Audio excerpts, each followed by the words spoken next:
All right. I think we've given everybody an opportunity to join. Thank you again for being with us this morning. This is part of the Georgia Trust ongoing education series and partnership with the Georgia African American Historic Preservation Network around preserving Georgia's African American resources. Today's workshop is focused on the National Register of Historic Places, sort of understanding what that is, some of the specific details that you need to understand if you're going to pursue a National Register listing. Also, some of the challenges that are associated specifically with African American sites. So I'm happy to have with us this morning. I'm sorry, I didn't introduce myself. My name is Ben Sutton. I'm the Director of Preservation for the Georgia Trust. So I've pulled some of these workshops together, but always grateful for the assistance of Mary Joseph with the Historic Preservation Division, as well as Dr. Jackson, who is the chair of the Georgia African American Historic Preservation Network. So I'd like to turn it over to Dr. Jackson just for a few introductory remarks. Thank you very much. And we are very appreciative to the Georgia Trust and all those who are instrumental in putting together this really important forum.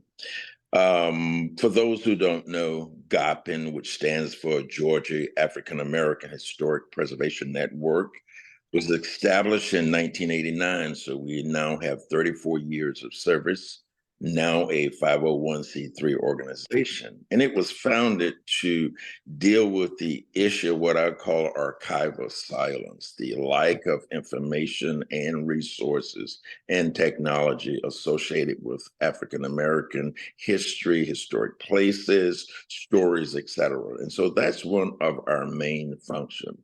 We are located in 12 regional areas that covers all of the 159 counties in Georgia and meet 4 times a year with the board.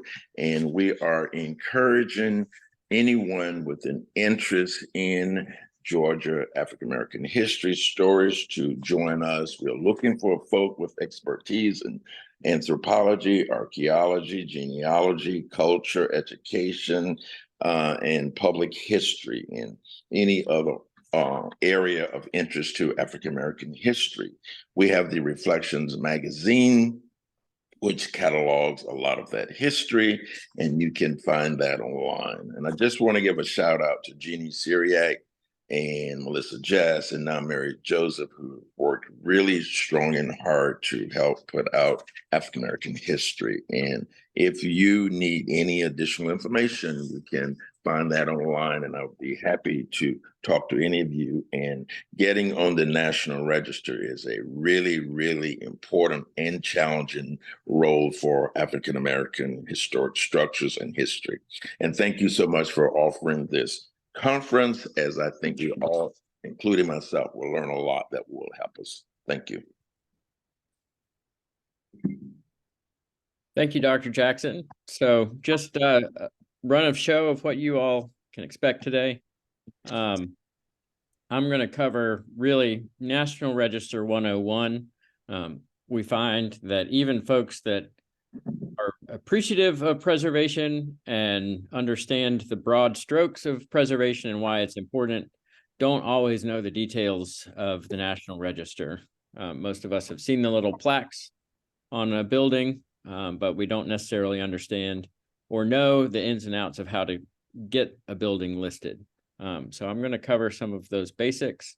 What you may or may not know is that in Georgia, and in the National Register program is administered by the Historic Preservation Division, so not by the Georgia Trust.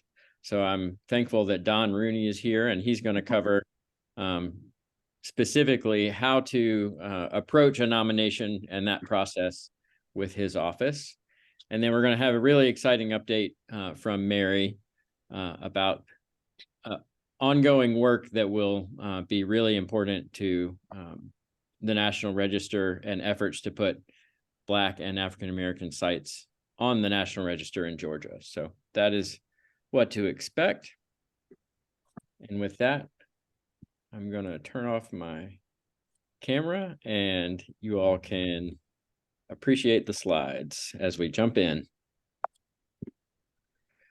So it's really important to acknowledge, and I would argue that the state of Georgia has as wide of a breadth of significant African and African American history as any other place in the United States.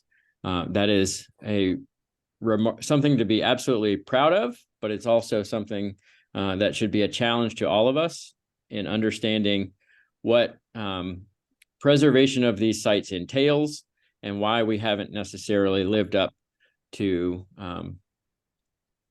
what should be expected of preserving these sites. So from the earliest Africans who were brought to Georgia against their will, through the eras of antebellum period, slavery, Jim Crow, education of African-American students, and all the way through the 20th century and the international civil rights movement, we have in our state examples that are really, really significant and still around. So very critical for us to be making these preservation efforts and making these sites known to the broader public. And one of the ways we can do that is through the National Register of Historic Places. So it's a really damning statistic, both in Georgia and nationally, depending on who you ask. In Georgia, we have about 190,000 individual properties, if you include all of the districts and things like that, that are listed in the National Register. Only about 4% of those sites are directly associated with Black history. And in the United States, it's even lower than that. In the entire country, there are approximately 2 million sites individually, or not individually listed, but individual sites listed in some form or fashion in the National Register. And really only about 2% of those sites are directly associated with Black history. So we have, as a preservation movement, we have some explaining to do and a ton of ground to make up. So why is that, and why do we need to put in the work to remedy these discrepancies? I use this as a really prime example because it's not simply always a matter of neglect or underrepresentation. It is important for us as we talk about this to remember that not only is the history itself challenging and challenged, but also the recognition of what is historic has been challenging and challenged throughout our history. And when you are dealing with properties in the National Register and dealing with real histories of sites, that is something to keep at the forefront and to help understand the perspectives and why it is significant, why a site is significant and why it is important for us to identify its significance. And I use this as a case study because this is the Zion Episcopal Church in Talbotton in Southwest Georgia. It is not an African-American church. It is a historically white church, very significant for its architecture, listed in the National Register in 1974. Just incredibly intact, a magnificent example of its style of architecture, Gothic Revival or Carpenter Gothic. And what you see when you walk in the building now is essentially what you would have seen when it was in use in the 19th century. So just a really charming piece of architecture. But those of you familiar with churches of this era are likely understand what the balcony was for. And if you visit the building, you walk outside, you see the historic marker. And this, when I read this historic marker, I was quite honestly a bit stunned. So the building was constructed in 1848. This plaque was put up in the 1950s, and I've highlighted the part that should give us all pause and help us recognize the work that is required to tell a full and accurate history of Georgia. So the choir loft at the east end of the structure, opposite of the sanctuary, above the narthex, is flanked on each side by a gallery. Slaves worshipped prior to the conflict, which many believed temporarily destroyed Southern culture. So even within our recognition and our attempts to memorialize a historic site, we are telling an incorrect and inaccurate part of our history, and we are having to work against that in our efforts now in the 21st century. But it's important to keep that top of mind as we talk about the National Register and the sites that we want to get on the National Register. And more importantly, understanding the connections that we aren't always attuned to with these historic sites. So at Zion, they now actually host regular blues concerts with Grammy award-winning musicians. And then the woman on the right is African-American from, I believe, from Virginia, who has done a lot of genealogical research and traced her ancestry back to enslaved people who were in Talbotton and worshiped in this church building. So she has come back, been able to visit the site, and has actually talked about how she felt most connected to her family in this site. So it's important for us to understand sort of these nuances, these challenges as we move forward in understanding why we are preserving Black sites, why we want to get them listed in the National Register.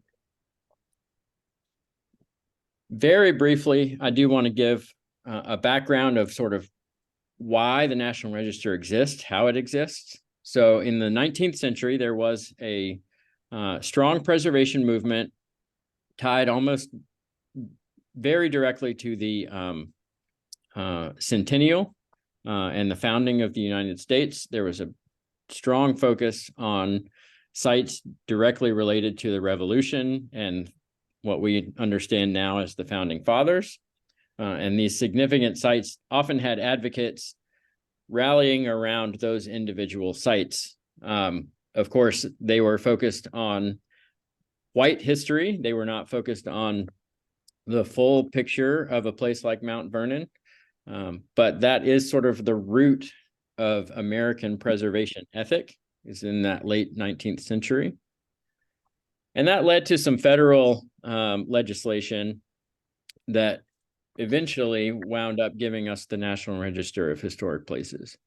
So in 1916, the Park Service established an agency, was established as an agency of the Department of Interior. This was part of some of the Antiquities Acts and early efforts to preserve significant monuments in the American West.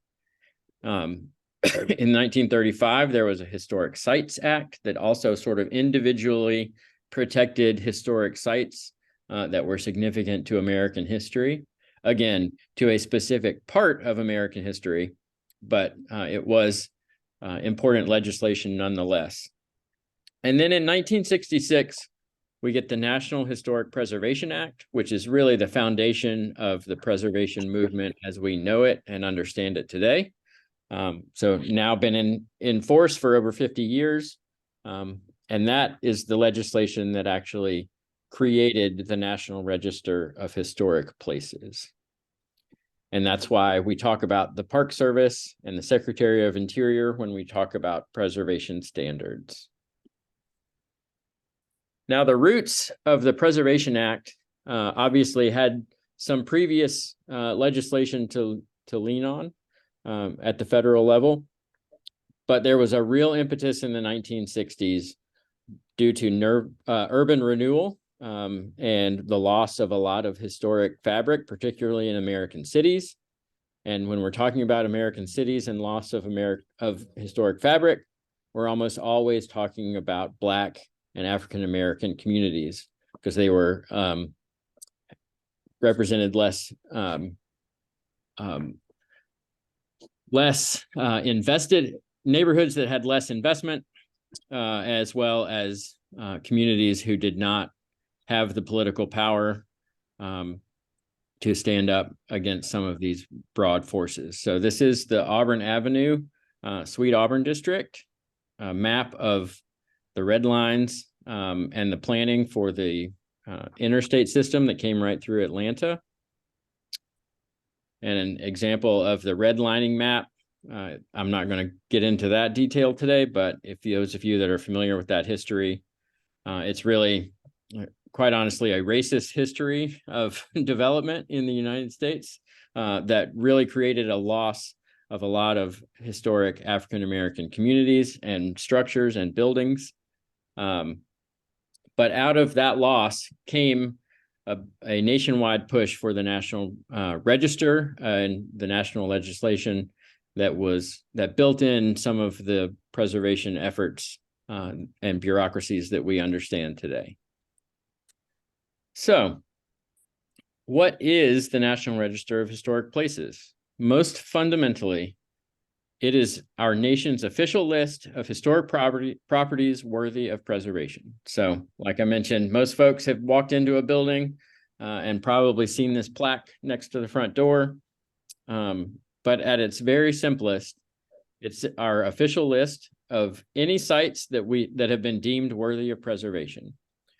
Again, it was established by the National Historic Preservation Act in 1966, and the official National Register is maintained by the Park Service within the Department of the Interior.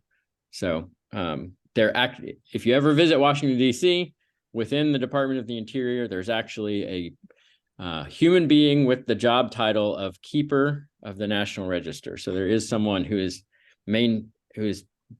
duty is to maintain that list. Of course, they're not actively writing things in a book, but they are overseeing the nationwide effort and administration of this program.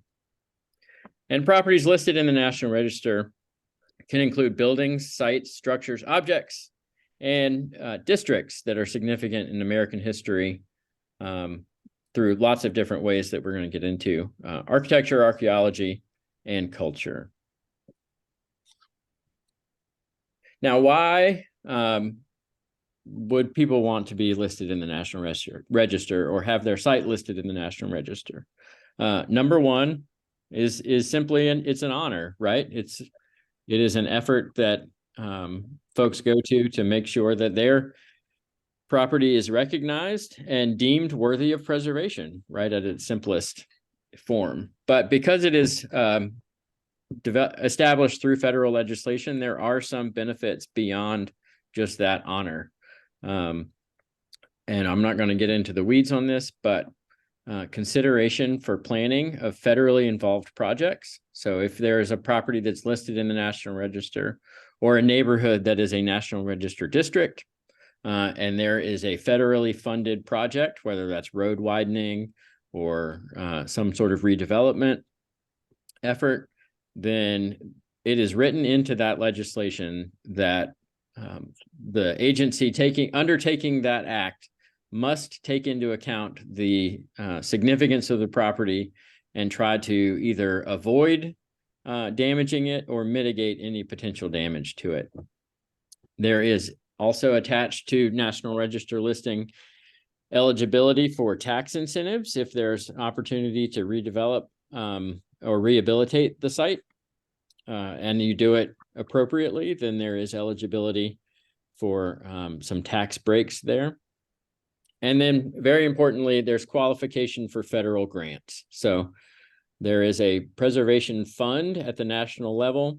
This is also true at the state level. And typically the threshold for eligibility for those grants is being National Register listed. And we'll go into some of the challenges around getting sites listed, particularly associated with Black history. But these are the benefits of the National Register listing. Now, I don't have a slide for this, but one thing I do want to reiterate over and over again is that National Register listing is not the same as a local landmark status. It's not the same as a local district. And if you own or know someone that owns National Register listed property, That does not prevent them from changing the look of the building. It doesn't prevent them from tearing it down. It theoretically prevents the federal government from tearing it down, but there are other levels of preservation that are required in order to make sure that a building is not torn down or lost. National Register listing does not on its own provide that protection. But all of those other levels of protection typically lean on and are reliant upon whether or not the property is eligible for National Register listing. So if you are working on a National Register project, you will be dealing with two entities, one at the federal level, the National Park Service, and one at the state level, the Historic Preservation Division within the Department of Community Affairs. So that federal legislation I mentioned established a nationwide plan for how this project or this program would be administered, and each state and actually each Indian tribe as well has their own what's called State Historic Preservation Office, and they are within a governmental entity within their own state government, but they are administering the National Register program at the state level. So when you want to find out if a property is listed in the National Register, or if you want to get your property listed, you're going to be reaching out directly to the Historic Preservation Division in Georgia. They are the experts. They are the ones that will tell you exactly what needs to be done, and they are extremely helpful in getting you across the finish line. Now, they have to then report up the chain to the National Park Service. So there are different levels of review, but generally speaking, you'll be dealing directly with folks like Don at HPD. One thing I do want to highlight, and I think it's just really the most genius part of the creation of the National Register, is that there are different levels of significance that need to be met, so that in order to be listed in the National Register, a property isn't just old. There has to be some level of historic significance. But what the National Register did that was really ingenious is created different levels of significance. So recognizing that a building or a site might only be significant or be most significant within its local area or region, and not necessarily have to meet a national standard. So in Georgia, we have plenty of sites. I'd say the majority of sites meet a local level of significance. An example of this with an African-American resource would be the Claflin School in Columbus, Georgia. But you can also have buildings and sites that reach a statewide level of significance. So this building is significant within the context of the entire state of Georgia. This is the Morton Building, which is in Athens, Georgia. So when they were looking at this property, they understood as a historic Black theater. There were not that many, not only just in Athens, but there weren't that many even within the state. So the fact that its history was tied directly to African-American entertainment and architecture raised it to a higher level of significance within the state. And then there are sites listed in the National Register that meet a national level of significance.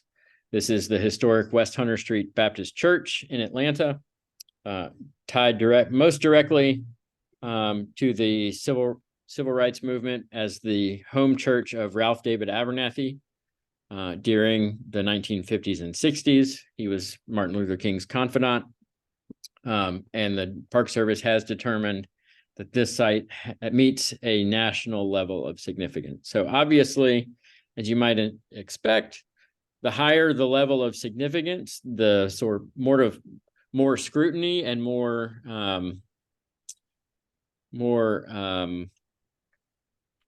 academic research that might be required to make the argument for a higher level of significance.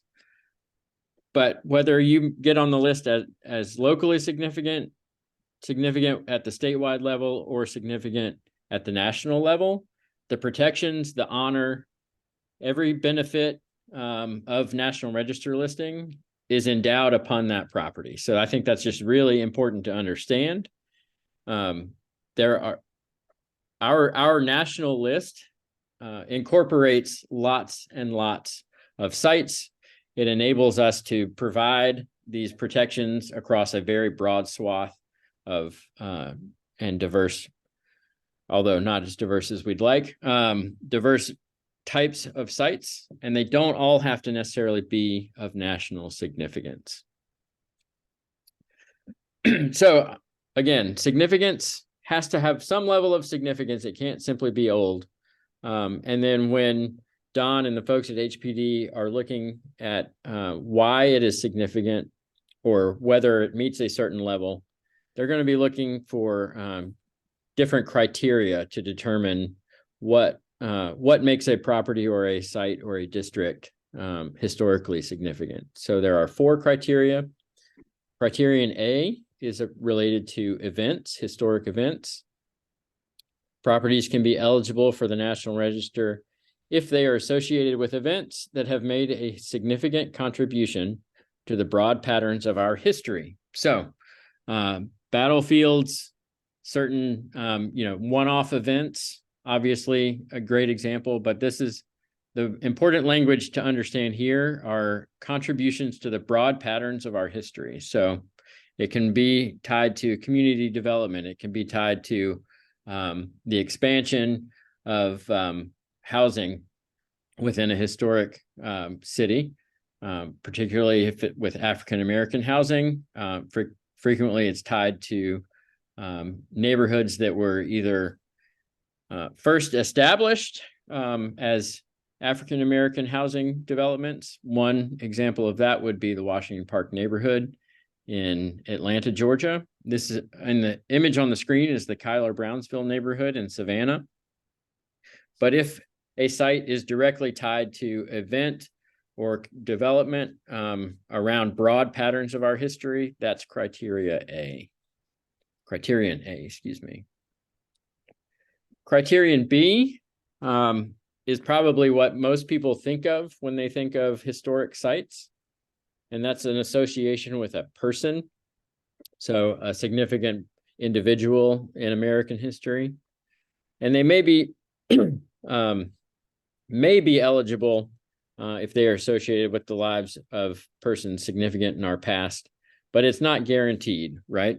I'm thinking of sort of the old trope, George Washington slept here, right? That is not, if a site has been visited or was associated in some sort of short-term way with a historic individual, then it's not likely eligible just based on that connection. You think often about the civil rights movement and all of the places that folks like Dr. King or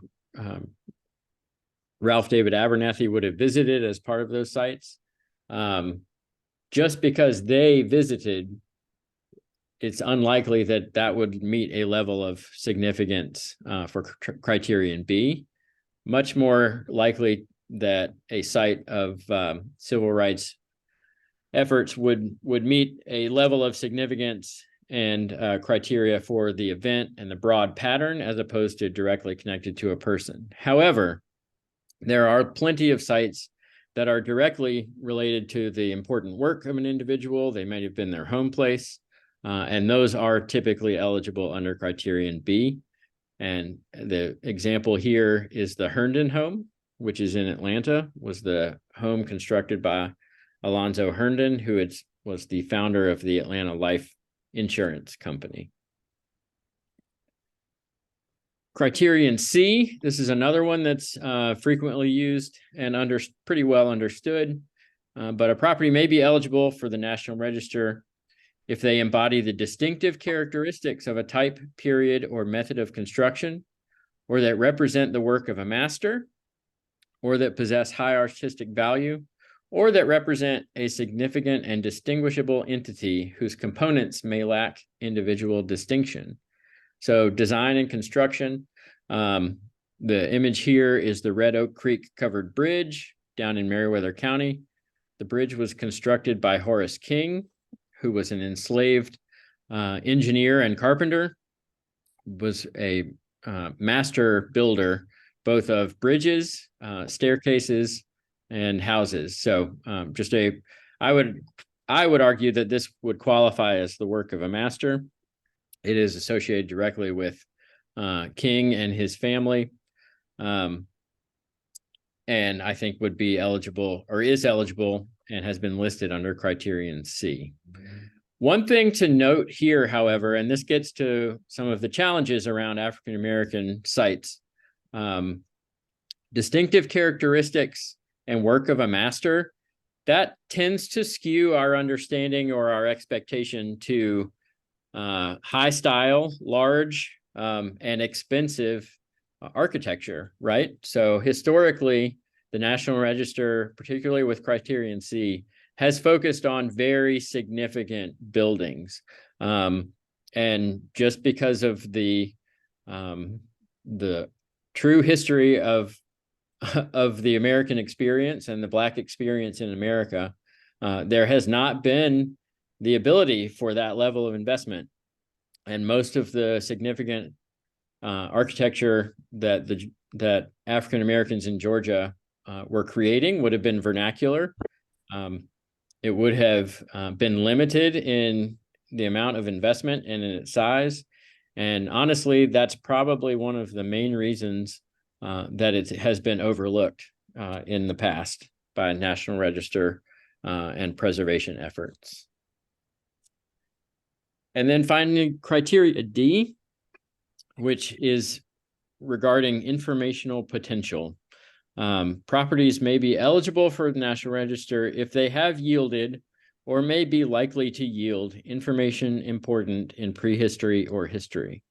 So this has less to do with sort of the tangible site as you can see it. You know, you're not necessarily walking up to a site recognizing its importance because of its design or its connection directly to an individual or an event.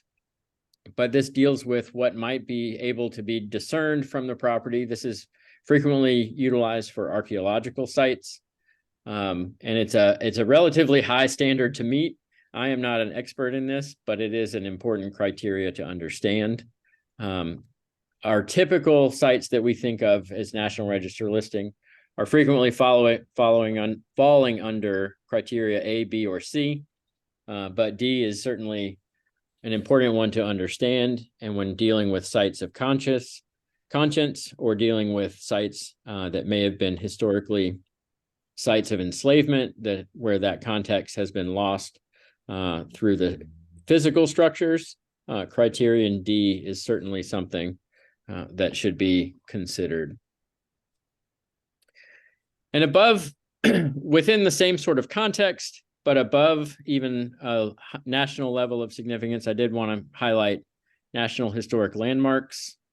Georgia has several, and several that are directly associated with Black history, including Stone Hall in Atlanta, where W.E.B. Du Bois wrote many of his significant works. And this was one of the earliest buildings of the African American higher education movement in the city of Atlanta.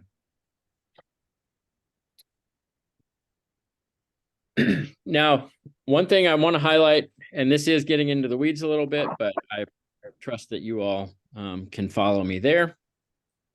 And I wanted to highlight it in particularly because the two most common phone calls that we receive at the Georgia Trust around African American preservation movement and efforts are around churches and around cemeteries.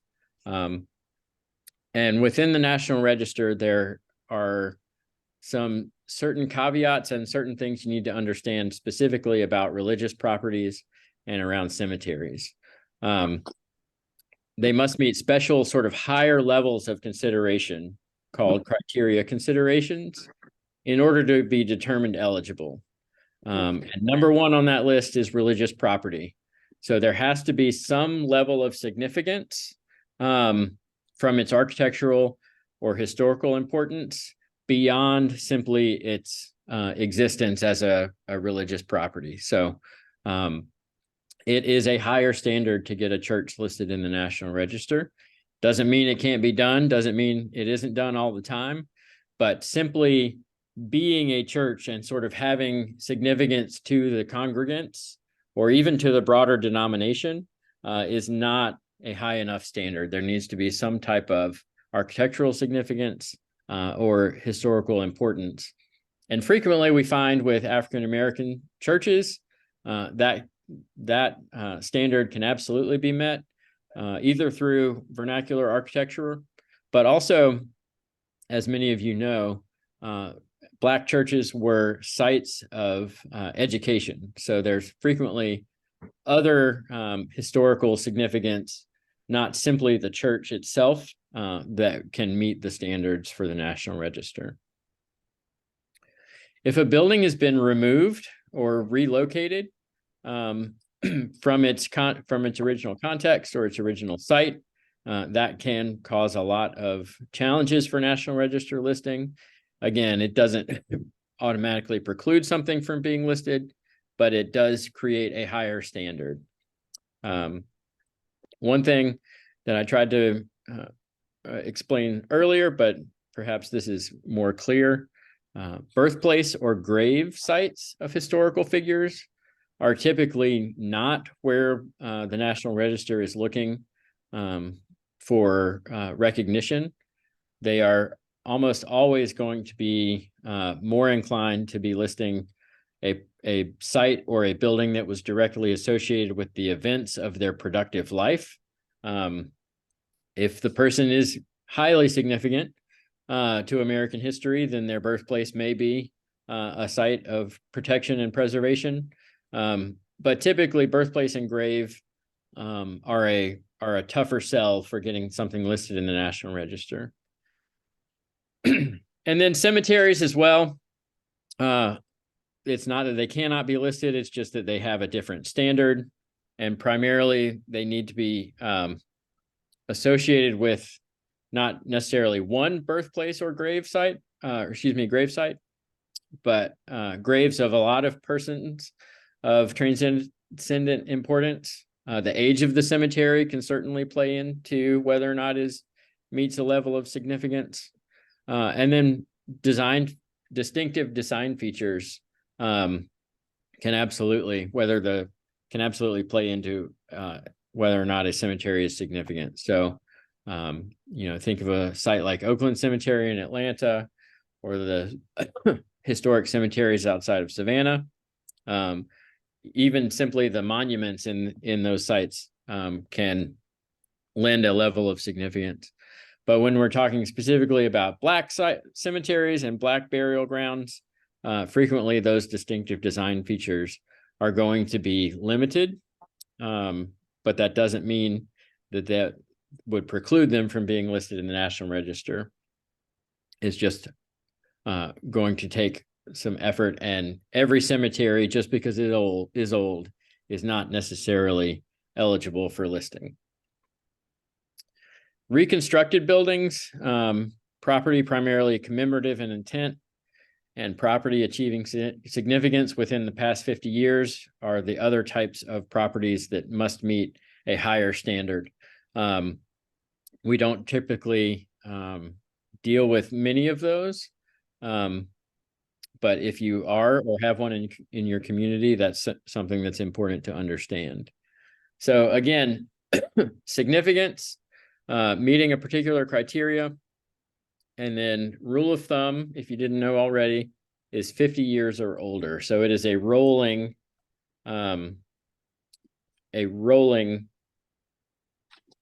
limit to what is historic. Now, I want you to take away, that's a lot of information I've thrown at you very quickly. Again, we're just scratching the surface, but there are some takeaways that I want you to have particularly when you're discussing historic properties and discussing how they can be eligible for the National Register. So number one is context. You have to understand a historic building within its broader historical, cultural, and architectural environment in which it is situated. So frequently the context and why sort of the history around a site, and honestly, even the physical context of the site is going to be important to understand. So this house may not look significant. Those of you that were raised in the 1950s and 60s may not even think of ranch houses as being historic, but they are. This one in particular has a couple of levels of significance, and understanding its context helps to better understand why it is significant and why it is worthy of listing in the National Register. So this house was constructed in the 1950s by Herman Russell, who was a contractor and builder, a Black contractor and builder in Atlanta, a significant businessman and man within the community, active in the civil rights efforts, but really singularly important when thinking about the growth and development of Atlanta in the 1960s, 70s, and 80s. This was his house that he built for himself. So there is a connection to a significant individual, likely within understanding that context, likely makes it eligible under criteria B. But also, this is in the Collier Heights neighborhood in Atlanta, which is a specifically African-American neighborhood that was developed during the height of the civil rights movement. It is a neighborhood that features many ranch houses of this style and type, and reflects a particular era of history. So it's likely also within that context, likely would be eligible under criteria A as well. So understanding context helps you understand when you're looking at a specific property, whether it's going to meet a particular level of significance and how it fits in with those broader patterns of history. Another really critical piece to understand is the idea of integrity. So the ability of a property to convey its significance through its location, design, setting, materials, workmanship, feeling, and association. In the short version, thanks to HPD, integrity equals retains its historic character. So this is the Cherry Grove Schoolhouse over in Washington, Wilkes County. And I think it's an excellent example of understanding integrity, right? This is a 110-year-old one-room schoolhouse that was constructed on the grounds of a Black church. It was the only site of education for Black children in the community for nearly 50 years. It had become quite dilapidated, but folks rallied around it and wanted to get it listed in the National Register. They had to take a hard look at how much integrity was left of the building. So you have to understand how much of that original material is still there, how much of its original design is still there, but also sort of the more intangible aspects of feeling and association. So even though the windows had been lost, looking at the building, its original stone pier foundations were still there. A majority of its framing was still there. But even more importantly, the feeling and association of its site was still there. So its context was still maintained its integrity, and was able to be listed in the National Register. And then another concept that's really important to understand is period of significance. So again, just because something is old does not make it historic. Just because something was historic at a certain point of time doesn't mean necessarily without that direct association that the building would be considered historic. So This is a great example, I think. This is, again, is the West Hunter Street Baptist Church building, the historic West Hunter Street Baptist Church building on MLK in Atlanta. The building itself dates to 1905. As I mentioned earlier, it meets a national level of significance, but it does not meet a national level of significance because it was built in 1905. Its significance and its period of significance is directly related to the civil rights movement, directly related to the service and stewardship of Ralph David Abernathy during the 1950s and 60s. Without that association, the property might be listed in the National Register given its architecture, but I would argue that it might not meet that level of significance without that association. And it's important to understand that that association is tied directly to what is titled or called a period of significance. So it could be thousands of years if you're talking about an archaeological site, could be several years, could be 50 years. Oftentimes in properties that are related to an individual, it's their lifespan or the time that they lived in that particular building.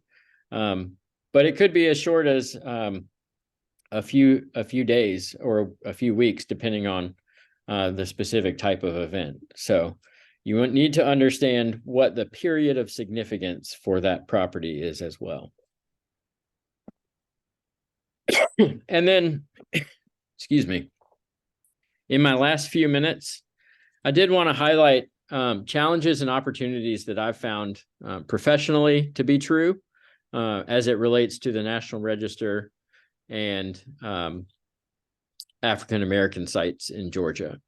So as we mentioned at the beginning of the slide deck, only about 4% of National Register sites in Georgia are directly related and associated with Black history.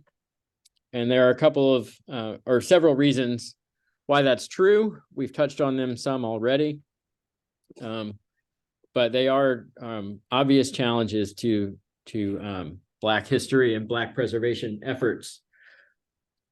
But I'm encouraged that in the 21st century, we are recognizing these challenges not only as hurdles, but also as opportunities for the preservation movement to rally around and to repair. So obviously, number one, underrepresentation. I think through unconscious or conscious bias, sites directly associated with Black history have been overlooked or neglected by the preservation movement. So again, we touched on some of this. Some of it was absolutely a conscious bias. Some of it was an effort to preserve an inaccurate history of the state and of the country in a broader effort to maintain a certain level of social and cultural dominance. I think that is something that needs to be addressed and actively worked to redefine and correct. But it has led to a significant underrepresentation of Black sites in the National Register of Historic Places. And then sort of more unconsciously, perhaps, is what I touched on around design and the ability to create sort of monumental works of architecture versus vernacular and culturally significant works of architecture. And I think I'm happy to report, I feel like the preservation movement as it stands today recognizes that that challenge and is working hard to address it.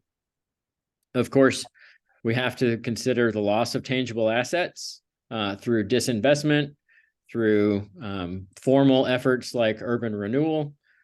African American neighborhoods and buildings have been lost at a much higher rate. And then there's been a significant loss of integrity. So frequently a site may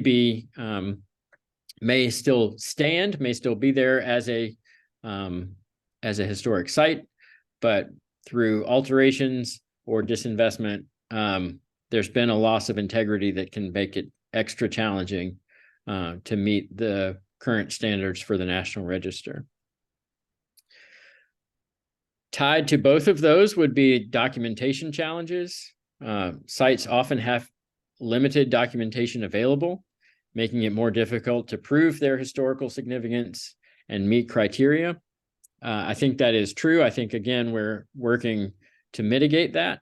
But if you consider the fact that it was for not insignificant amount of time, it would have been illegal for African American and Black folks to even own property. That deed research becomes nearly impossible. And even more sort of informally, just the ability for poorer African American communities to formalize their research and their history has been a challenge throughout our history. So when you are going through the National Register process and looking for specific documentation around ownership, around design of a building, around building history, that is a particular challenge that I know that a lot of folks that are advocating for these sites have run into. And then I did want to highlight the Friendship Baptist Church in Atlanta. This is another challenge that we come across pretty frequently at the Trust. We get a call from someone associated not necessarily with this congregation, but with a historic congregation, where the congregation has been around since 1862 or 1895, but their church building, their historic church building, no longer exists for one reason or another. Those of you from the Atlanta area may recall that Friendship Baptist Church was demolished to make way for the Mercedes-Benz Stadium. So the congregation exists. The congregation has been intact since 1862, but they now have a 10-year-old building versus a 120-year-old building. And obviously, that's not eligible for the National Register. And then one of the reasons the Georgia Trust wanted to help establish this workshop series and has worked to partner with Goppin as much as we can is that, quite frankly, we found that community engagement of African American communities is a challenge. Gaining their support for preservation efforts is not always easy, and I think there's a very real and I can appreciate the reasons for that. I think, without question, the historic preservation movement has been seen as a white or elitist movement throughout most of its history. Obviously, that is reflected in the stats. And then just broad distrust of government institutions, concerns about gentrification, and lack of resources can make that community engagement difficult. It requires a lot of groundwork. It requires a lot of trust. And quite frankly, that's why we are putting on workshops like this. We want to spread the importance of preservation. We want to spread the resources and the tools that are available to folks trying to preserve buildings in their communities. And we want to create a preservation movement that preserves and reflects an accurate history in the state of Georgia. And then finally, economic barriers, both just within traditional investment in maintaining historic properties and neighborhoods, but also economic barriers of, now we see economic barriers to even staying in historic neighborhoods as trends change and property values increase in cities across Georgia. I think that is absolutely an economic barrier.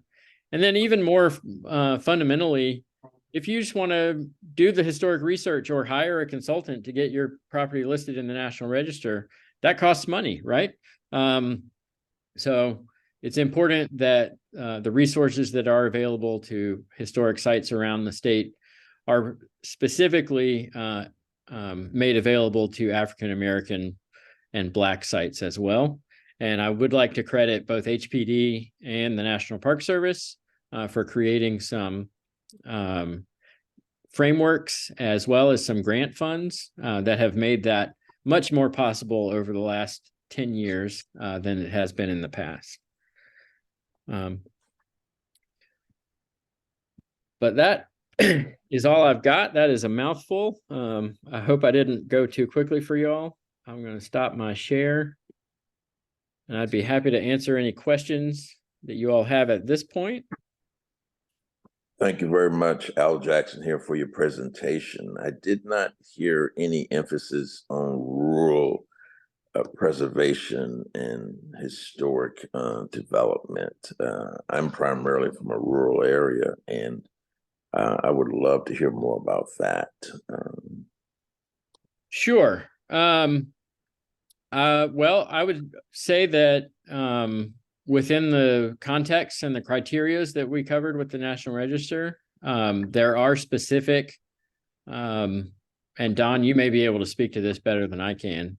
There are specific contexts and opportunities to highlight rural historic resources, but that's going to frequently tie directly more towards the context and what history you are highlighting. Does that make sense? Yeah, I mean, for example, we have a equalization school in our area that I was sort of thinking about, but the criteria seems pretty difficult, and I was just wondering if there was any thought about actually changing some of that to make the fence a little easier to get over. Well, that's above, changing the criteria is certainly above my pay grade. But I think absolutely there would be ways to consider the context and consider those criteria for a site like an equalization school. There's absolutely context around African-American education, and specifically around equalization schools, I believe, in Georgia. Is that right? Right. Yeah. So while my examples may have been more Atlanta based, there are certainly African-American and Black sites in rural Georgia that have been listed, and there has been work around context studies, and Mary's going to touch on that more directly coming up. But I'll only add that the National Register as a whole, not specifically Black sites, definitely skews more towards more populated areas as opposed to rural areas. And that's, I think, mostly a reflection of sort of the different eras of development within urban settings. So there's more opportunities to highlight types of preservation, or excuse me, types of architecture and development. But I think it probably most directly relates to the fact that somebody just hasn't gone to the effort to put rural sites in the National Register. So I would, if you're working on that particular equalization school, I would certainly reach out to Mary and Don, because there is some particular context that will relate directly to that resource. Thank you. Mm-hmm.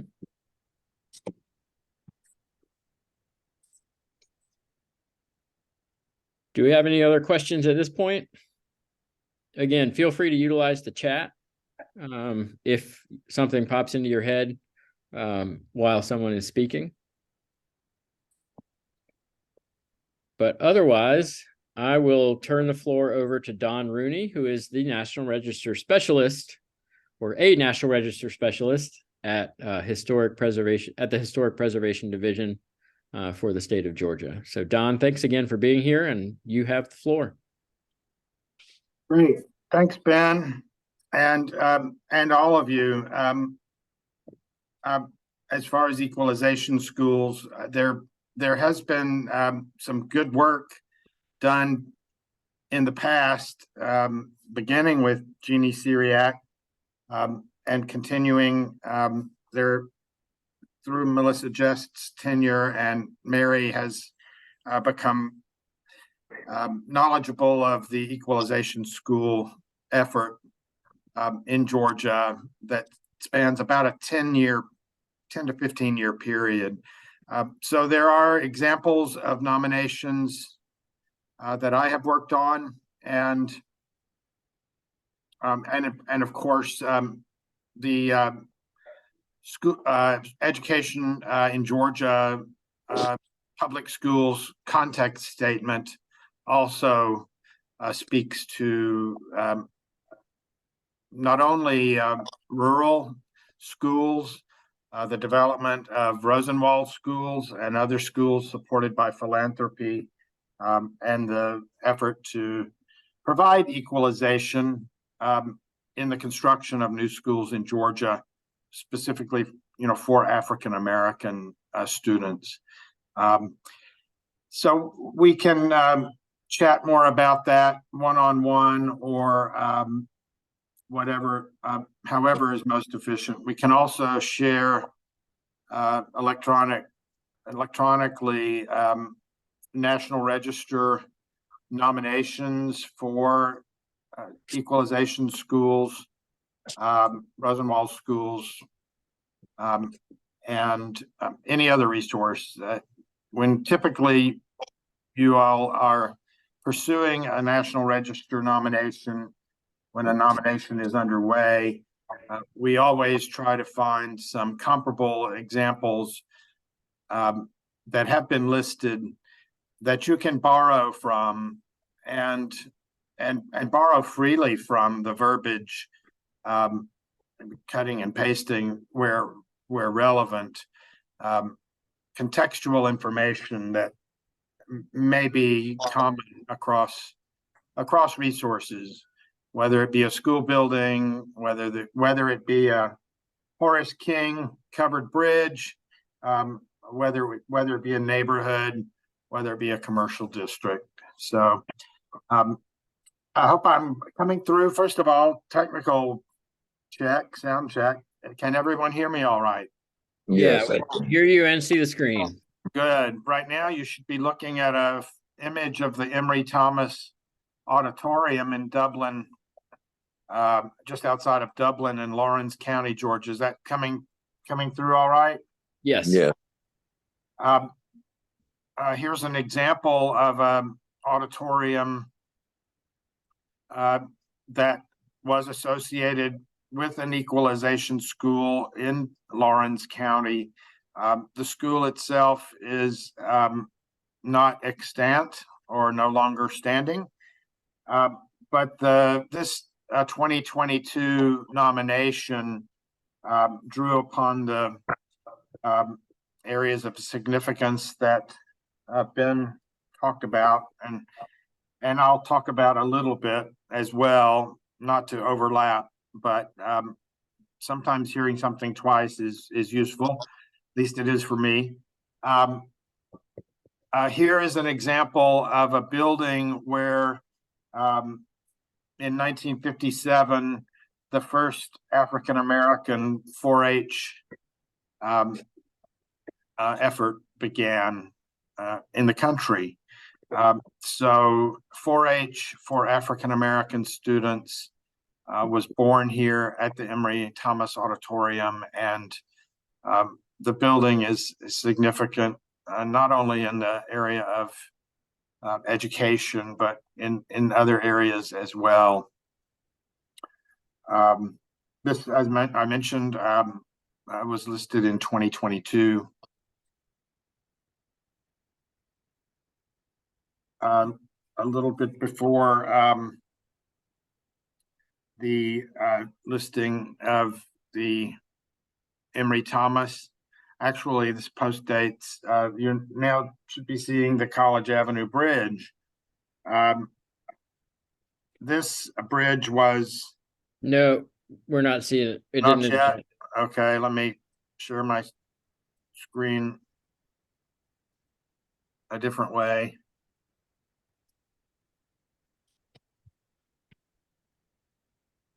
Yep.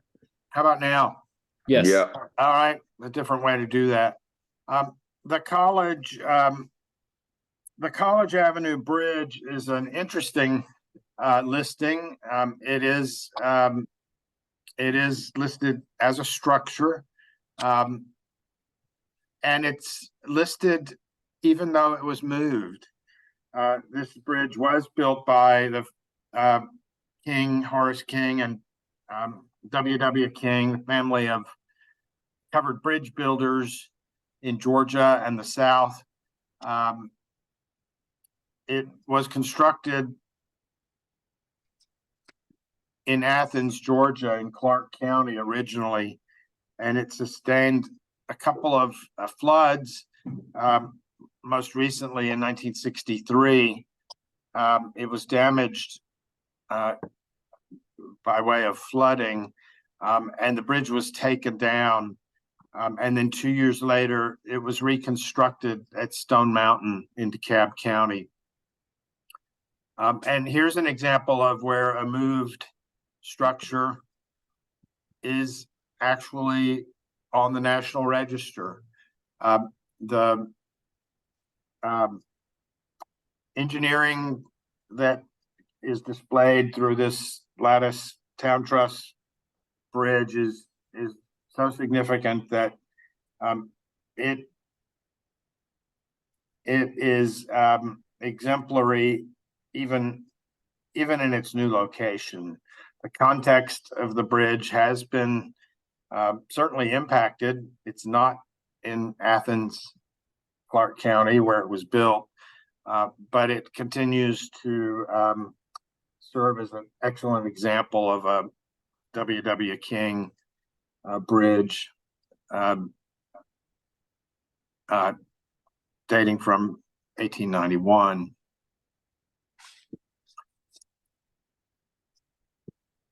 Uh, 2020 nomination of a commercial historic district is the Cascade Heights, a commercial historic district in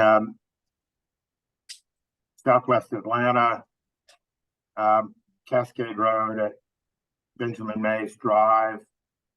This commercial historic district is composed of 65 buildings, structures, and they range from gas stations to dry cleaners to fire stations, community landmarks, they're called. Community landmarks can be found within both commercial and residential districts.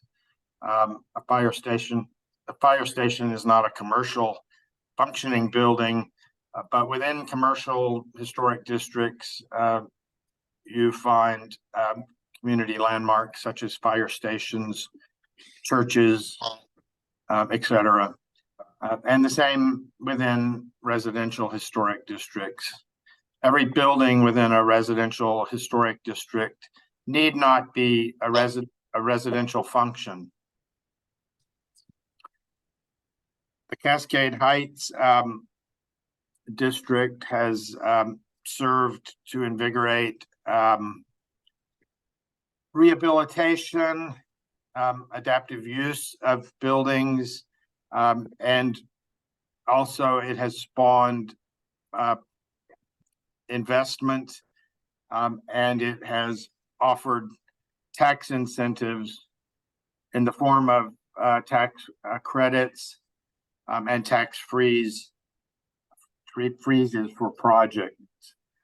Ben has referenced the economic enticements for National Register listed properties, and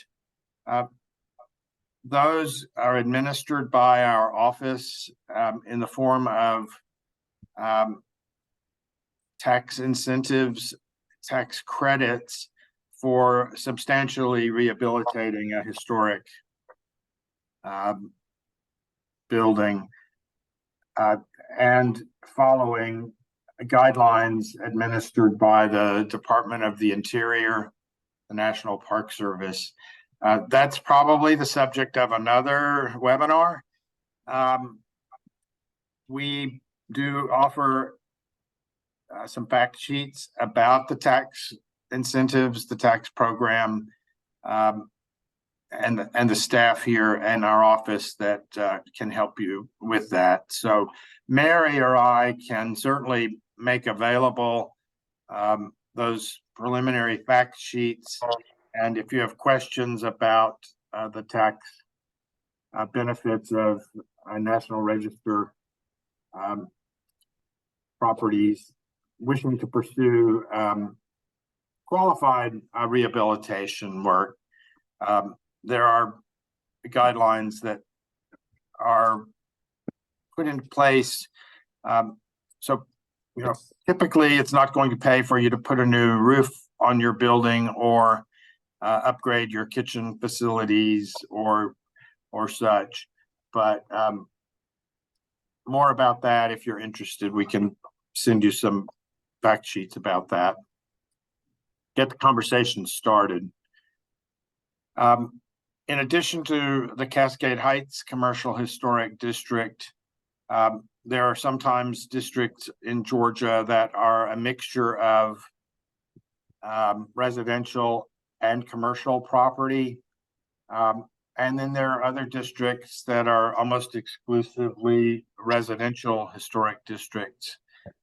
If I'm not mistaken, the largest African-American platted and developed residential historic district at the time of its listing was here in United States, and that district was here in Northwest Atlanta in the Collier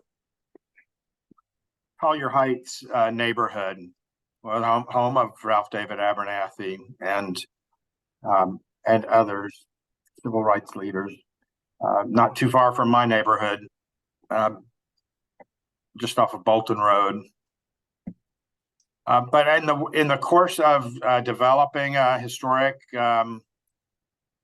district, resources are identified, and they're typically categorized as contributing or non-contributing structures. So while there may have been changes within a historic area over time, if there is a substantial and influential group of historic buildings within a district, you can pursue National Register status, even though there may be non-contributing structures of buildings within the district boundaries. Buildings are changed over time. As Ben spoke about integrity, it may be a historic building that has seen changes that have impacted its integrity, its character. But also neighborhoods grow, and they're organic and they evolve, and it may be that there's new construction within a proposed historic district, and that's all right. That new construction would probably be classified as non-contributing, even though it falls within a district. It doesn't detract overall from the character of the district. The district still retains a certain integrity in appearance and scale, that kind of thing. So boundaries are usually something that are drawn over the course of research. It may be that as you get into researching a neighborhood or a commercial area or a main street, you may learn that the boundary needs to be redrawn. It may need to be enlarged. It may need to be reduced in size. So the boundary usually does not become a hard line until such point as the National Park Service lists the district. The boundaries, however, once a listed district with its defined set of boundaries comes back from the National Park Service, from the keeper of the National Register, the boundaries for a district cannot be easily changed. And when I say easily changed, you really, when you change the boundaries of a historic district after its listing, you basically have to resubmit a new nomination. Just recently, I worked on a historic district here in Atlanta where there was a desire to update the period of significance. And that historic district is the Virginia Highland Historic District.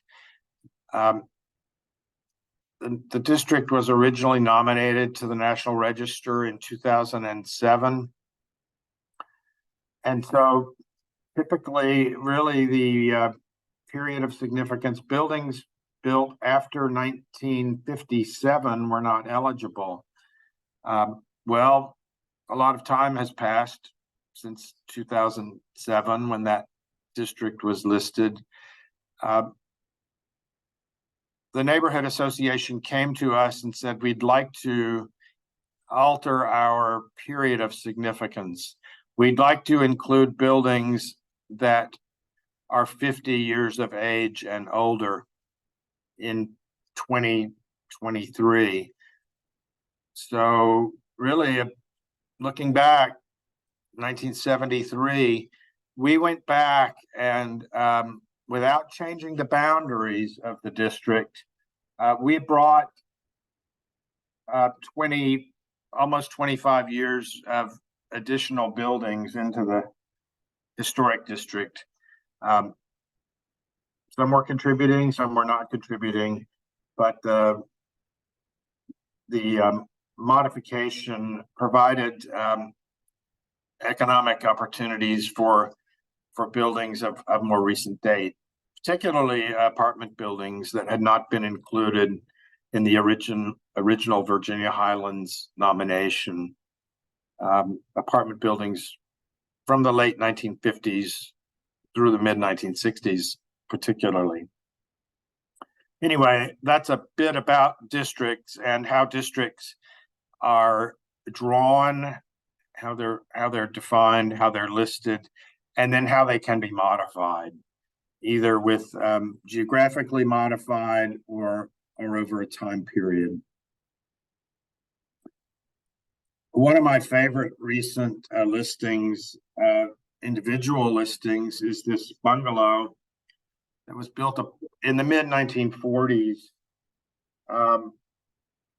And this is in the Sandfly community in Chatham County, Georgia, outside of Savannah, in the Gullah Geechee corridor.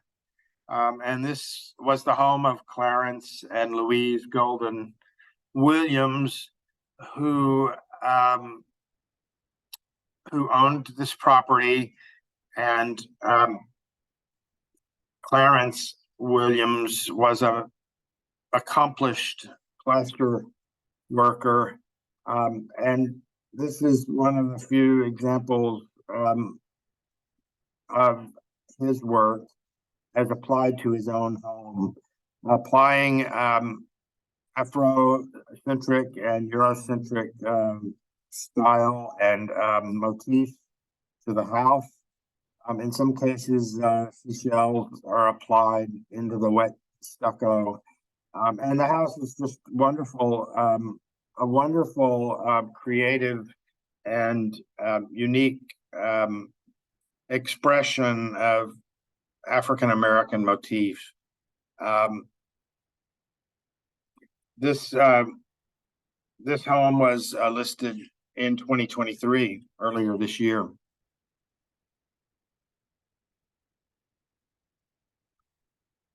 My boyhood home is Marietta, and I passed by the Zion Baptist Church growing up, and I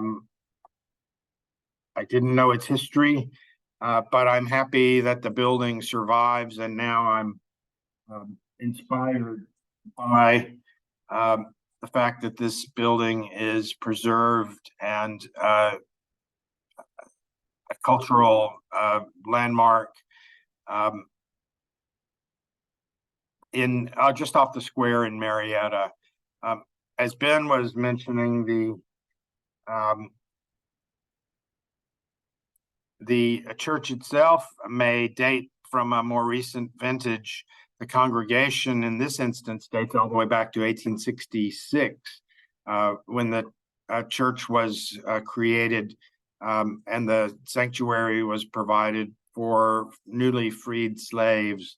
The church that we're looking at now is a brick-faced building over a frame, an earlier frame building, and that's okay. It has the changes that it saw in this instance date to the 1880s. So a building can evolve, and when you determine a period of significance, you can include that evolution within the history of the property. Just as the Royal Peacock Lounge on Auburn Avenue evolved, it doesn't look exactly like this today, but it retains its form, and it you can probably guess that one of the areas of significance for the Royal Peacock would be in the area of significance, entertainment, and recreation. The list of performers that moved through the Royal Peacock, just astounding. I'm going to move now quickly into what you all can do and what you all can learn. I suggest you all go onto our website, the Georgia Department of Community Affairs, and Google our state office and Google Historic Preservation Division, and you'll be led to a variety of web pages, including the National Register page, that will give you the opportunity to explore on your own far more than you will be able to. You'll be able to learn in just the 30 minutes or so that I'm going to be speaking with you. So I do want you to take a look at that and explore that Georgia Department of Community Affairs website, Historic Preservation Division. As you contemplate a National Register nomination in your own community, in your own backyard, I think it's important to pose the question to yourself and to our office, what is already known about a property? If there has been research in the past, you have every right to pose the question, is it reliable research? Is it current? And is it pertinent? Not everything that's been written about historic properties in your community are necessarily going to translate directly into supporting a National Register nomination.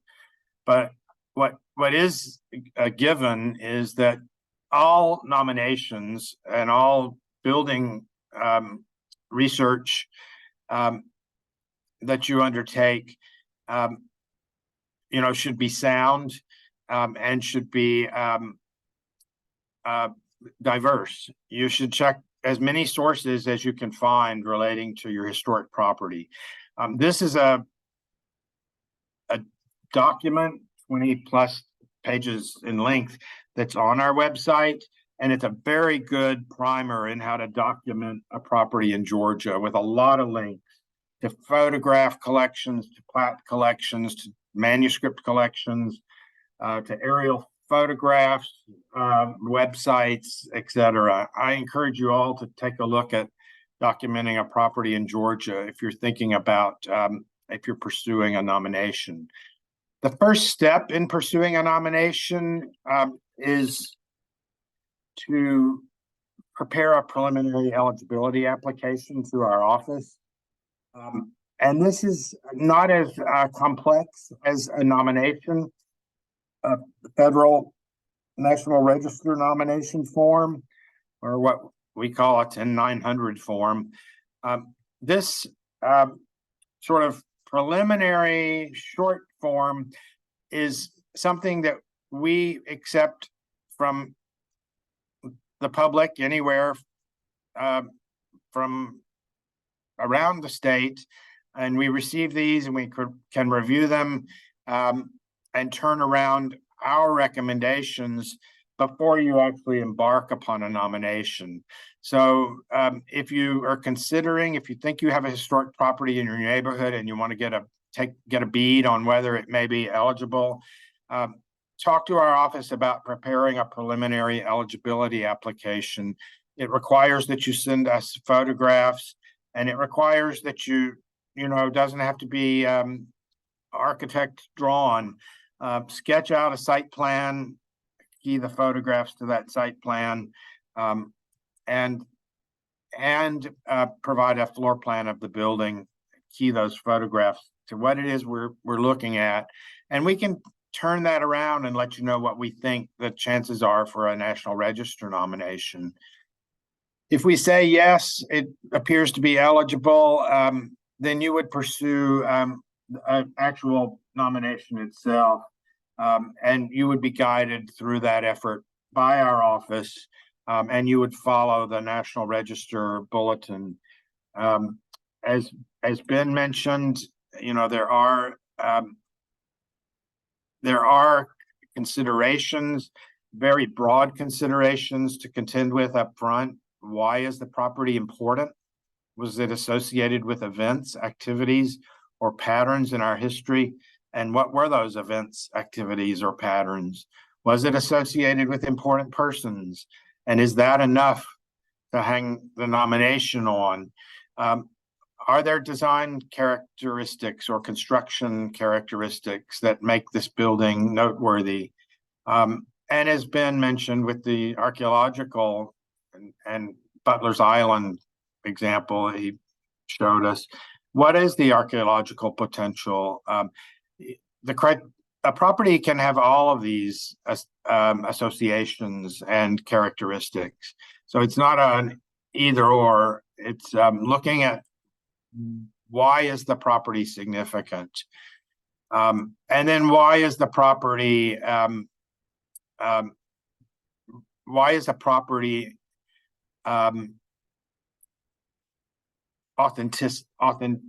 authentic in terms of integrity? What is retained by the property? And Ben mentioned these 7 aspects of integrity. You want to visit every one of these before you get too far down the road and say, well, if it's been moved, or whether there is materials that have been largely replaced, that kind of thing. I'm looking at the clock and going to speed up a little bit by saying that you need to determine also, and we will help you, why is your property important? Well, we know the Royal Peacock was important in the area of entertainment and recreation. But we know, for example, that there may also be civil rights stories that are told around the Royal Peacock. It may be that Yates and Milton Drugstore on Auburn Avenue would be important in the area of health and medicine in terms of providing to the African American community in Atlanta, but it would also be important in the area of commerce, for example. And if it's a great building, it might be important in the area of architecture. So as you get into a nomination, you start to weigh the relative importance of these buildings. What you would do then is work with us back and forth in preparing a draft. We would respond with edits, and usually a second draft is submitted, and all with an effort to move toward the Georgia National Register Review Board, which meets twice a year at present. The Georgia Review Board views nominations and takes them forward, perhaps modifies them, works with you if there are some omissions or questions that we would want to have answered that we don't find in the nomination. And the review board is our state advisory board that is made up of multidisciplinary group of folks, and archaeologists, architects, historians, landscape architects, etc. We've got a National Register Review Board meeting coming up on November 3rd. And if any of you want to participate by joining that meeting, everyone is invited to National Register Review Board meetings. You can register online on our website to witness a National Register Review Board meeting. We have 4 nominations coming up before the review board November 3rd. That's a virtual meeting that happens from 10 in the morning till 1 in the afternoon. After the review board hears a nomination then, and we make any final tweaks, then the nomination is sent to Washington, D.C. to the keeper of the register, and they have 45 days to either return. Well, they can review and return the nomination for additional information. They can reject the nomination, and what we all hope for is that they list the property, the resources on the National Register for Historic Places. And happy ending to all of that is you have a certificate for your building, your district, your site, your structure, or your object, indicating that it's listed on the National Register of Historic Places.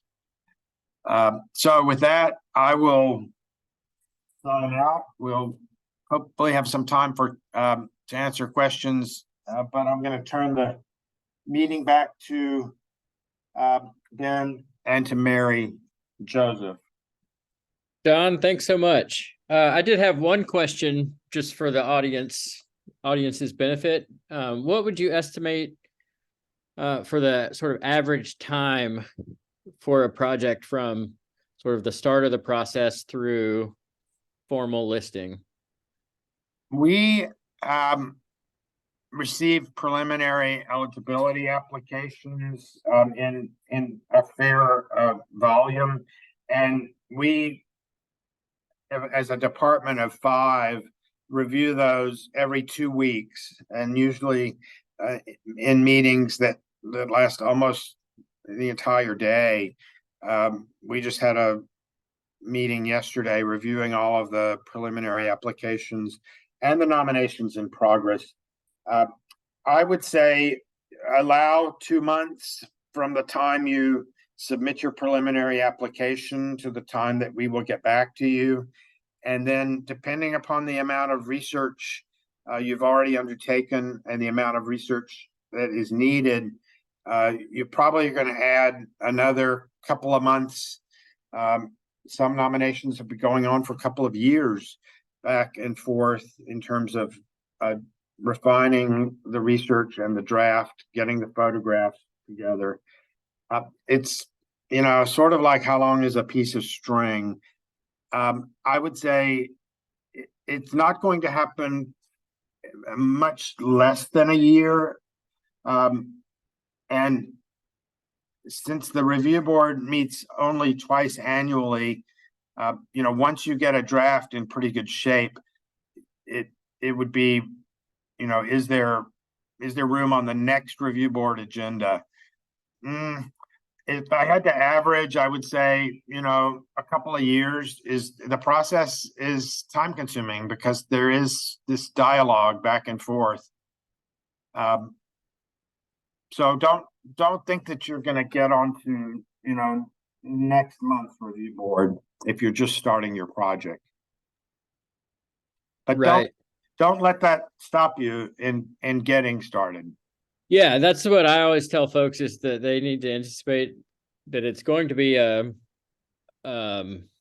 thorough process, but to keep in mind that this is likely the opportunity for that particular property or district to have the highest level of academic research and documentation that it's ever going to get. So there's a reason that it takes that long. It's not simply a quick honor. There's a real benefit to it, both to the community and to the advocates that are pursuing it now, but also to the site and the community in the future. So it's absolutely worth the effort. Well, and the research that you undertake is, entered into the Library of Congress, and the Department of Interior maintains, a high standard of, and our office as well. It's your one chance to get the history as complete and as accurate as you can, and that we all know historic research, has its challenges, and Mary's going to talk about, some of the registration requirements and the, how we are working with the Georgia Full Story Project to make it easier to undertake this research. It really is something, it's going to be something of a cookbook that's going to help you put all of the ingredients together to make that perfect recipe, that perfect, or as close to perfect as possible, National Register nomination. Absolutely. So thanks again, Don, for your time and your expertise today. I would absolutely encourage folks to go directly to HPD's website and just click around and start reading. There's just a ton of good information there on the National Register, as well as all the incentives that were referenced. But now I'm going to turn it over to Mary Wilson Joseph, who is also with HPD and is the African American Programs Coordinator. So she is the direct liaison for HPD as well as Goffin, and is an excellent resource for folks who are advocating for historic Black sites around the state. So Mary, thanks for being here. Thanks, Ben. Yes, if anyone needs any information or context on Afro-American preservation, I'm happy to assist them. I'm going to talk to you guys today about Georgia Full Stories. I'm going to share this one screen and then give you more information about it.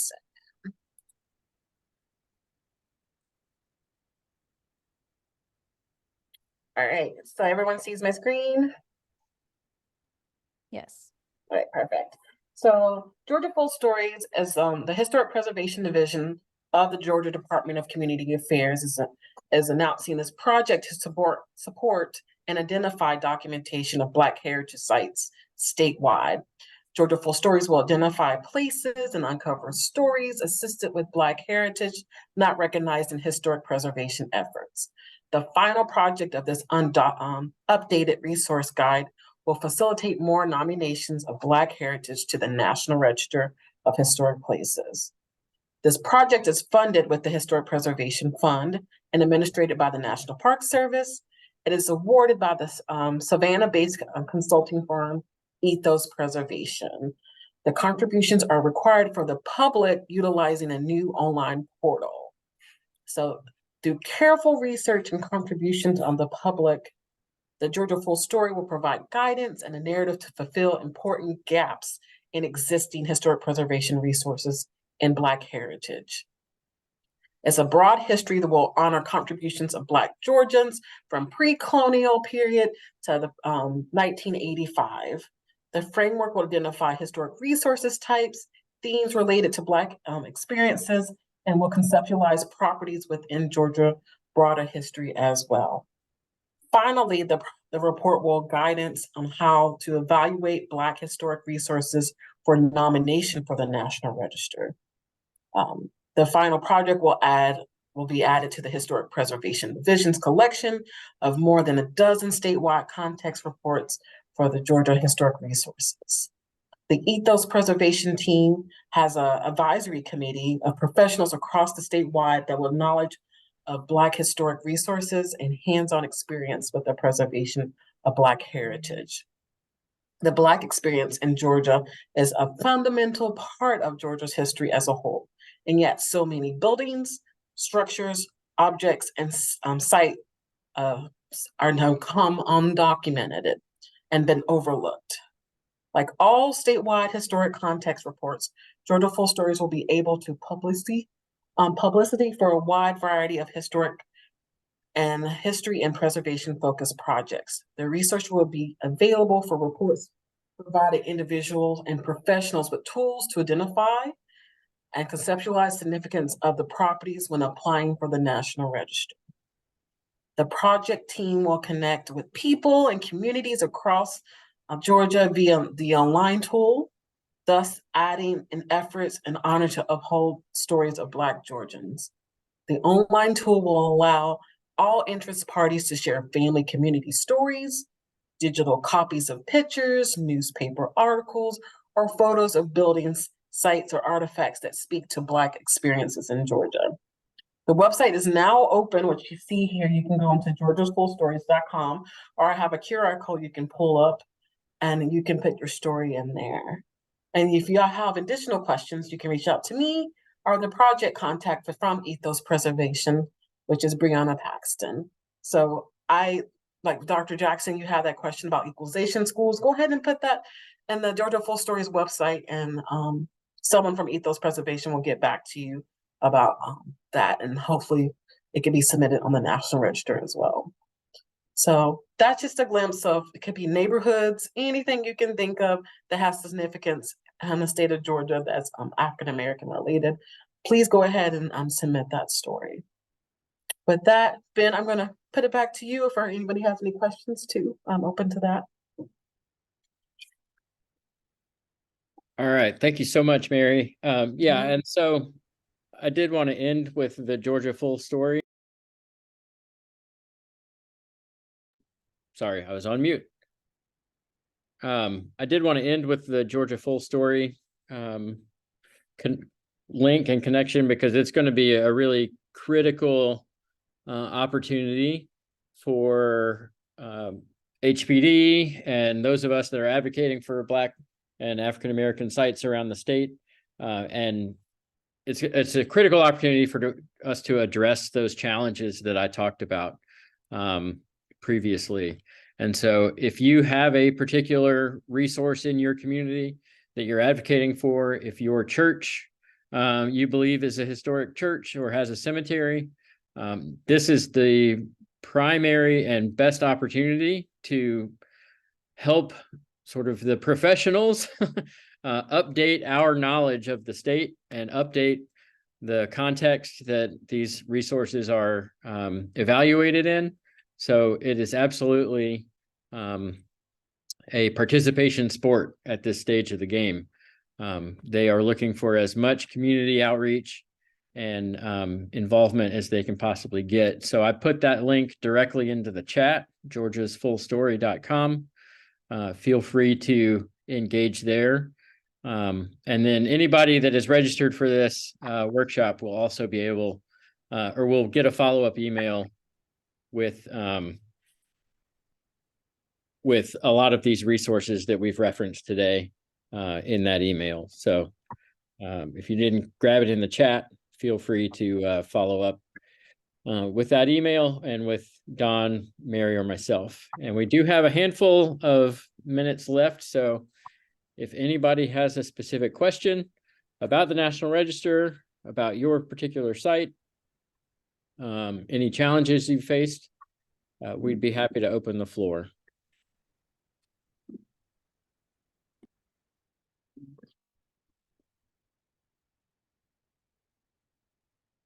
When is the deadline for the Georgia full story essays and stories? That is a good question, Dr. Jackson.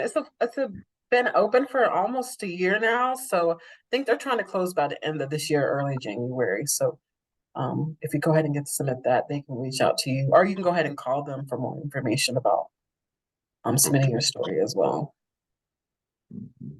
Yeah, I think the timeline for the actual development of the document, correct me if I'm wrong, Mary, but it's in the first half of next year. Yes. And so I think at this stage they have established about 60% of the document, but I know for a fact they are always and still looking for particular resources that might add to the context that's being developed. And as Mary mentioned, it goes all the way up to 1985. So they're trying to future-proof it by at least about 10 years, and thinking through resources that may not technically be eligible at that 50-year mark yet, but will be, and will need to be considered over the next 15 to 20 years. So please feel free to engage with Ethos Preservation and with that website as directly and as often as you can. Okay. Thank you. Let's see, we have a question in the chat that says, are there plans for digital submission of the preliminary application? Is there I know there's a requirement for a hard copy at this point. Are there plans in the works for any digital submission? Don, I guess that's a question. Yes, we are working on that. It has tentacles that extend out beyond just us posting a link to a digital form. So we've got to deal with some larger departmental implications and within the Historic Preservation Division. But we are working toward it. I don't have a target date for when you'll be able to submit your preliminary applications digitally. It's a fairly simple form. I don't want anyone to be intimidated by the form and the requirement for photographs and plans. So it's a fairly simple form right now still to submit, but we are working on that. We're aware of the ease in which things can happen digitally. The back and forth for a number of our efforts here in our office, particularly the tax applications, that has gone digital. Thank you. Muriel Jackson, I see you have a hand raised. Feel free to shout out your question. Mine, when I tried to go online to your website and look at some of the previous issues of the Reflection magazine for Gafferin, and I cannot get to Gafferin. It gives me a 404 oops. I don't know if it's changed or. Are you looking for the Reflections newsletters or? Yeah. Okay. I'm trying to show somebody the site and everything else. Okay. I'll let me put that in the link. Give me 1 second.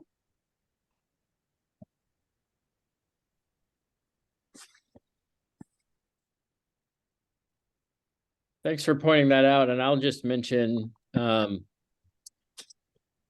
know Mary has a tough task of editing and sort of developing content for that Reflections magazine. So if you all are, again, advocating for a particular resource in your community, you know of a good preservation story that's tied directly to African American heritage. If you simply want to tell some history of and research that you have done, Reflections is a great opportunity for that, and we'll go out to the broader Goppin network. So it's a great resource. It's a great opportunity to build a larger network, and I know that Mary and Dr. Jackson have been working hard to build that network. But one thing I've found at the Georgia Trust is that regardless of African American sites or not, it's very common for somebody to be all in on preservation of their particular community or their particular resource, and they aren't necessarily even aware of the broader preservation community and network. And there are a lot of great resources available if you know where to look. So that's part of why we're holding these types of workshops. Thanks for advertising that, Ben. And I see someone had a question about how could they join Goppin, and I put the link in there for the volunteer form as well. Excellent. All right. Well, we are 5 minutes till noon. I'm happy to hang out if there are other questions or comments that folks have, but otherwise, we really appreciate your time today. Mary and Don, thanks again for your time and expertise at HPD. We really value this partnership, and we're hope that you all have a lot to take away from today. So thanks again. Thank you. Thank you. Have a